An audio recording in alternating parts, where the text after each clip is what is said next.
টিটাগড়ে আয়োজিত হলো যুব মোর্চার পক্ষ থেকে চায় পে চর্চা কর্মসূচি। এই দিনের কর্মসূচিতে উপস্থিত ছিলেন রাজ্যের যুব মোর্চার সহসভাপতি তরুণ শাহ, যুব মোর্চা ব্যারাকপুর সাংগঠনিক জেলা সভাপতি বিমল তিওয়ারি, সাধারণ সম্পাদক সৌরভ রায়, জিনিয়া চক্রবর্তী, ব্যারাকপুর বিধানসভার বিজেপি সংযোজক গোরখ দাস, বিজেপি টিটাগড় মণ্ডলের সভাপতি ধর্মপাল প্রসাদ, টিটাগড় মণ্ডল যুব মোর্চার সভাপতি শম্ভু শর্মা, টিটাগড় মণ্ডলের প্রাক্তন সভাপতি রবীন্দ্র সিং, যুব মোর্চা ব্যারাকপুর সাংগঠনিক জেলার প্রাক্তন সাধারণ সম্পাদক বিশাল জয়সওয়াল সহ বিজয় ঠাকুর ও অন্যান্য নেতৃত্ব। সংবাদ মাধ্যমের মুখোমুখি হয়ে ব্যারাকপুরের সাংসদ অর্জুন সিংকে কটাক্ষ করে রাজ্যের বিজেপি যুব মোর্চার সহসভাপতি তরুণ শাহ ঠিক কি বললেন শোনাবো আপনাদের। রাজ্যের সামগ্রিক পরিস্থিতি, যেভাবে তৃণমূল কংগ্রেস একের পর এক তাদের নেতারা এক্সপোজ হচ্ছেন, যেভাবে আমরা দেখছি প্রতিনিয়ত প্রতিটা ক্ষেত্রে রাজ্য সরকারের ঘোটালা, এবং উত্তর 24 পরগনার একজন ডাকাবুকো তৃণমূল কংগ্রেসের নেতা, ইনি ইদানিংকালে জেলে আছেন। একের পর এক সরকারের প্রতিটা ক্ষেত্রে যেভাবে ল অ্যান্ড অর্ডার কোল্যাপস করছে, তা নিয়ে আমরা আজকে এখানে সমবেত হয়েছি এবং এই চা চক্রে আমরা সকলেই অংশগ্রহণ করছি। ব্যারাকপুরের সাংসদ অর্জুন সিং বলছেন তিনি তার ক্রেডিটে জিতেছেন, তিনি চাইলে এক্ষেত্রে 4-5টা সিট বের করতেই পারতেন, কিন্তু তিনি মমতা বন্দ্যোপাধ্যায়ের সাথে ছিলেন বলে তিনি এটা করেন। না, তার মানে কি?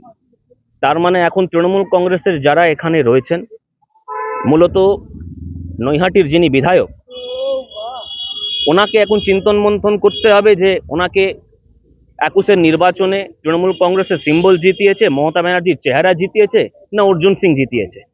সোমনাথ শ্যামকে এখন বসে ভাবতে হবে যে উনি নিজের ক্রেডিটে জিতেছেন, তৃণমূল কংগ্রেসের সিম্বলে জিতেছেন, না অর্জুন সিংয়ের আশীর্বাদে জিতেছেন।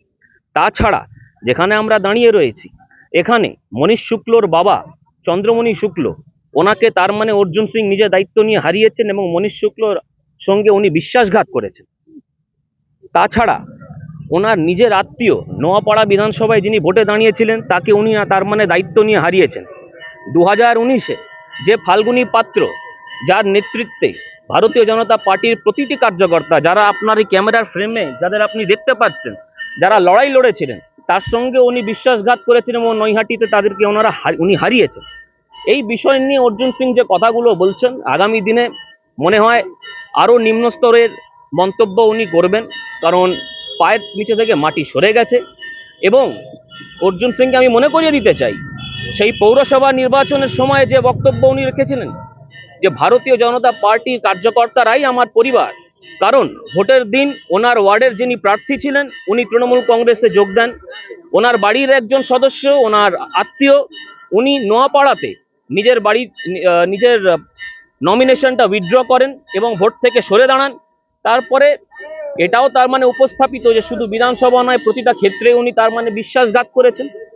অর্জুন সিংকে আগামী দিনে সাধারণ মানুষ, ব্যারাকপুরের মানুষ কি আর বিশ্বাস করবেন? কাকের মাংস খেতে শুরু করেছে, এর চেয়ে বেশি আর কিছু বলার নেই। আমরা নিজের কাজ করছি, আমরা মাঠে ময়দানে আছি, এনারা নিজের ঝুট ঝামেলাগুলো আগে মিটিয়ে নিক।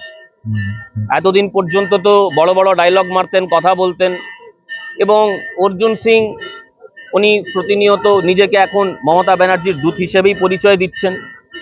সেই ক্ষেত্রে যে ধরনের আলটাপটা মন্তব্য উনি প্রতিদিন করছে এবং ক্রিয়ার যে পাল্টা প্রতিক্রিয়া বেরোচ্ছে, এটা আমার মনে হয় তৃণমূল কংগ্রেসের ক্ষতিই হবে এবং আগামী দিনে তারা 2024-এর নির্বাচনে তৃণমূল কংগ্রেস এখানে জিততে পারবে না। 7টার মধ্যে মোটামুটি সব বিধানসভার মধ্যেই রেজাল্ট খুব খারাপ হবে তৃণমূলের। টিটাগড় থেকে সৈকত গঙ্গোপাধ্যায়ের রিপোর্ট, চ্যানেল 24/7।